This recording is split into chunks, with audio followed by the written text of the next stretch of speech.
ओम नमः शिवाय।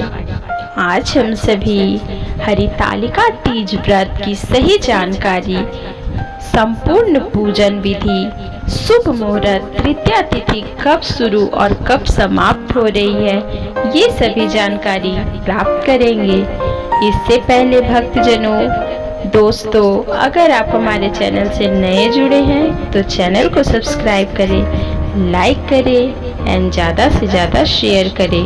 ओम नमः शिवाय। भाद्रपद मास की शुक्ल पक्ष की तृतीया तिथि 17 सितंबर सुबह 11:08 से प्रारंभ हो रही है। 18 सितंबर दोपहर 12:39 पर समाप्त हो जाएगी। उद्यान तिथि के अनुसार हरितालिका तीज व्रत 18 सितंबर 2023 को सोमवार के दिन रखा जाएगा। इस विशेष दिन पर प्रातः काल हरितालिका तीज पूजन शुभ मुहूर्त सुबह 6 बजे से 7 मिनट से सुबह 8:34 तक रहेगा। इस तिथि में भगवान शिव व माता पार्वती की पूजन अत्यंत फलदायक है। अब हम सभी हरितालिका तीज व्रत की कथा का श्रवण करेंगे। यह हरितालिका व्रत कथा शिव जी ने माँ पार्वती जी को सुनाई थी। शिव भगवान ने इस कथा में माँ पार्वती को उनका पिछला जन्म याद दिलाया था। हे गौरा, पिछले जन्म में तुमने मुझे पाने के लिए बहुत छोटी उम्र में कठोर तप और घोर तपस्या की थी। तुमने ना तो कुछ खाया और ना ही जल पिया, बस हवा और सूखे पत्ते चबाए। जला देने वाली गर्मी को या कपा देने वाली ठंड तुमने डटी रही। बारिश में भी तुमने जल नहीं पिया। तुम्हें इस हालत में देखकर तुम्हारे पिता दुखी थे। उनको दुखी देखकर नारद मुनि आए और कहा, मैं भगवान विष्णु के भेजने पर यहाँ आया हूँ। वह आपकी कन्या से विवाह करना चाहते हैं। इस बारे में मैं आपकी राय जानना चाहता हूँ। नारद जी की बात सुनकर आपके पिता बोले, अगर भगवान विष्णु यह चाहते हैं तो उन्हें कोई आपत्ति नहीं है। परंतु जब तुम्हें इस विवाह के बारे में पता चला तो तुम दुखी हो गई। तुम्हारी एक सहेली ने तुम्हारे दुख का कारण पूछा तो तुमने कहा कि मैंने सच्चे मन से भगवान शिव को वरण किया है, किंतु मेरे पिता ने मेरा विवाह विष्णु जी के साथ तय कर दिया। मैं विचित्र धर्म संकट में हूँ। अब मेरे पास प्राण त्यागने के अलावा कोई उपाय नहीं बचा। तुम्हारी सखी बहुत ही समझदार थी। उसने कहा, प्राण छोड़ने का यहाँ कारण ही नहीं है। संकट के समय धैर्य से काम लेना चाहिए। भारतीय नारी के जीवन की सामर्थ्यता इसी में है कि जिसे मन से पति स्वरूप में एक बार वरण कर लिया जाए, जीवन पर्याप्त उसी से निर्वाहन करे। मैं तुम्हें घनघोर वन में ले चलती हूँ, जो साधना स्थल भी है और जहाँ तुम्हारे पिता तुम्हें खोज भी नहीं पाएंगे। मुझे पूर्ण विश्वास है कि ईश्वर अवश्य ही तुम्हारी सहायता करेंगे।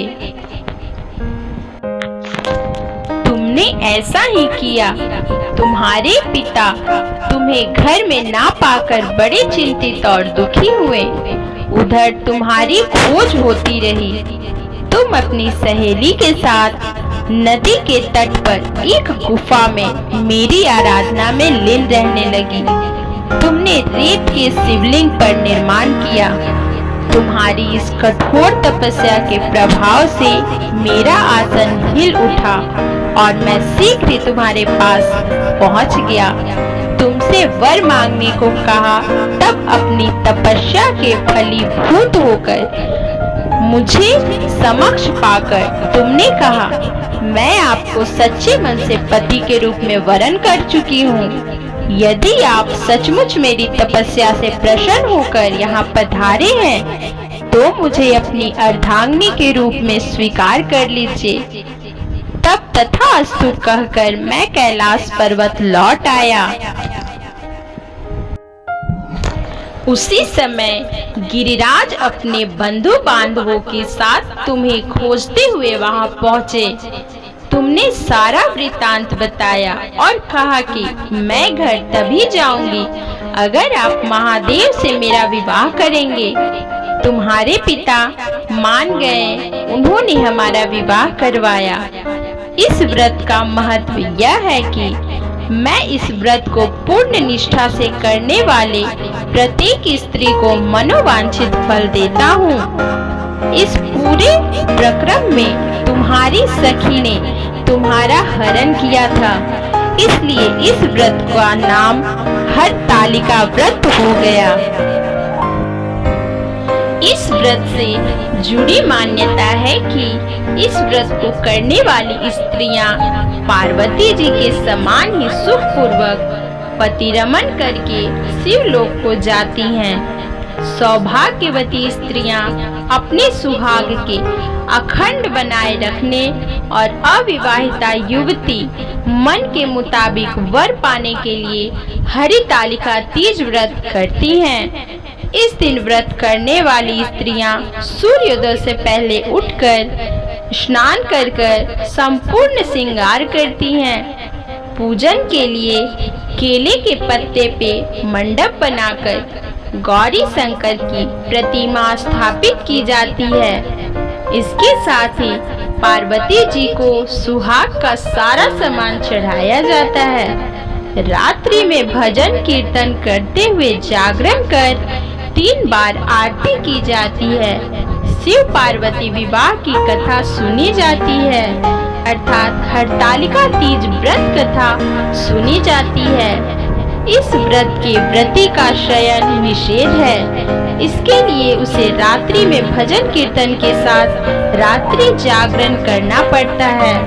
प्रातः काल स्नान करने के पश्चात श्रद्धा एवं भक्ति पूर्वक किसी सुपात्र में सुहागिन महिला को श्रृंगार सामग्री, वस्त्र, खाद्य सामग्री, फल, मिष्ठान एवं यथाशक्ति आभूषण दान करना चाहिए।